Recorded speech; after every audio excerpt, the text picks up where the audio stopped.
This video is going to look at finding the integral of the natural exponential function. So here we have our formula. It's e to the u du.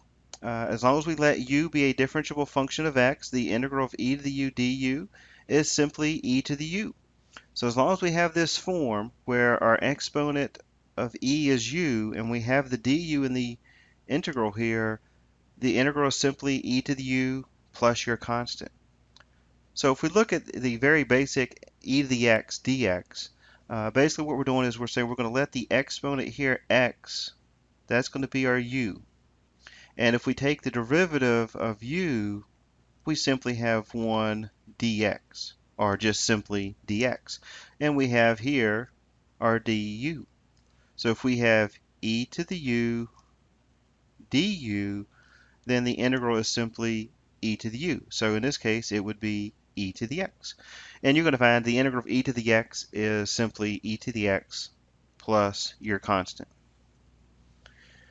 Now to the right here we have one's a little bit more complicated. We have e to the negative x to the fourth multiplied by negative 4x cubed dx. So once again, we're probably going to start out by trying to let u equal the exponent. U equals negative x to the fourth. And if we take the derivative of u, we get negative 4x cubed dx. And we certainly have that right here, negative 4x cubed dx. That is our du. So now we have e to the u du. And if we integrate that, it would simply be e to the u. And our u is a negative x to the fourth plus our constant. So hopefully you realize with these examples, the hardest part here is maybe finding the pattern, and once you get the pattern set up, the actual integration is rather easy.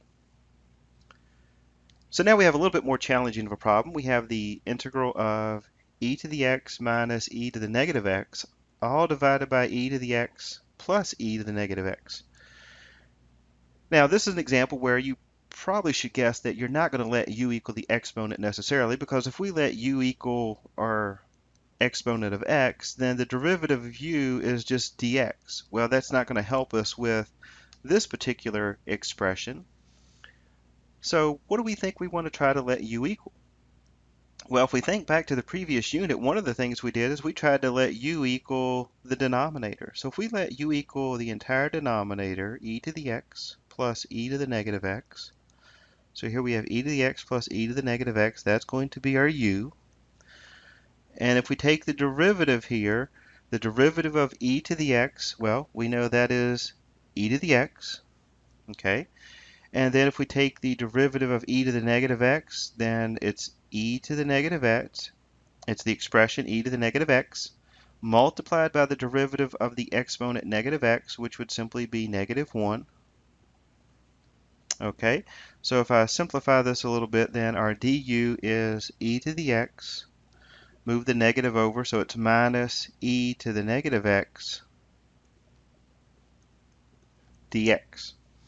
And we're in luck here because it's a nice little formula we have here, e to the x minus e to the negative x dx. All of this is du. Now you're probably thinking, how in the world did I see that? Well, I've been doing this for a number of years and working many examples. So the more that you practice, you're going to start to notice some of these patterns. So if you were given this problem, you may have to actually struggle for 15, 20, 30 minutes trying to play around what you want to let u equal, or trying to find the correct pattern. And I know at times that can be a little frustrating, but you need to really spend time struggling with examples, and the more you practice and you struggle a little bit, then the better you're going to end up being able to identify these patterns. So just realize with this integration, it takes a little bit of time and patience, a little bit of effort to get to the point where you can maybe a little bit quicker identify the pattern. So just bear with it and realize it's going to take you a little bit of practice to get to this point. Now hopefully you notice the pattern. We have the integral of du over u, and if we have the integral of du over u, we know that is simply going to be equal to the natural log of u. Well, it's the natural log of our u, which happens to be e to the x plus e to the negative x. And remember, this is the absolute value because we want this to be a positive. And this is one of those problems where if you look at this closely, we have e to the x plus e to the negative x. There's really no way for this to become negative, so you could actually write this as natural log with parentheses e to the x plus e to the negative x, because there's no way that this expression could be negative. So therefore we really don't have to worry about the absolute value. All right, we have one more example here, and this is a definite integral. We have our limits. We're going to integrate from negative 2 to 0. We have x squared e raised to the x cubed over 2 power. So once again, where do you think we want to start? And again, I kind of challenge you to pause the video and see if you can work this out on your own to come up with the correct answer. If I let u equal the exponent like we probably normally would, instead of x cubed over 2, I'm going to think of this as 1/2 x cubed. That's the same thing, I'm just pulling the 1/2 out front here. So if this is our u, if I take the derivative of this expression, we would get 3 times 1/2, so that's 3/2 x squared dx. And we'll notice that we have the x squared, we have the dx, but we're missing the 3/2.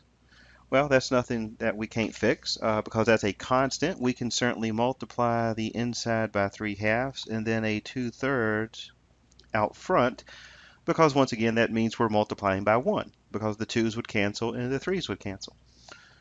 So if I rewrite this, we have our 2/3 out front. We're going to integrate from negative 2 to 0. And I'm going to group this where I have the e to the 1/2. I'm going to write it as 1/2 x cubed. Okay, so that's e to the u. And then I'm going to group the 3/2 x squared, 3/2 x squared dx. I like to kind of group this over here together because all of that's going to be our du. So now we have our integral e to the 1/2 x cubed. So this is e to the u du. So if we have e to the u du, then the integral is simply e to the u. So we would simply have e to the 1/2 x cubed. And now we don't have a plus c because we have our limits of negative 2 to 0. So now remember, we want to take our upper limit and plug that in first. And if we do that, I'm going to go ahead and bring down the 2/3 before I forget.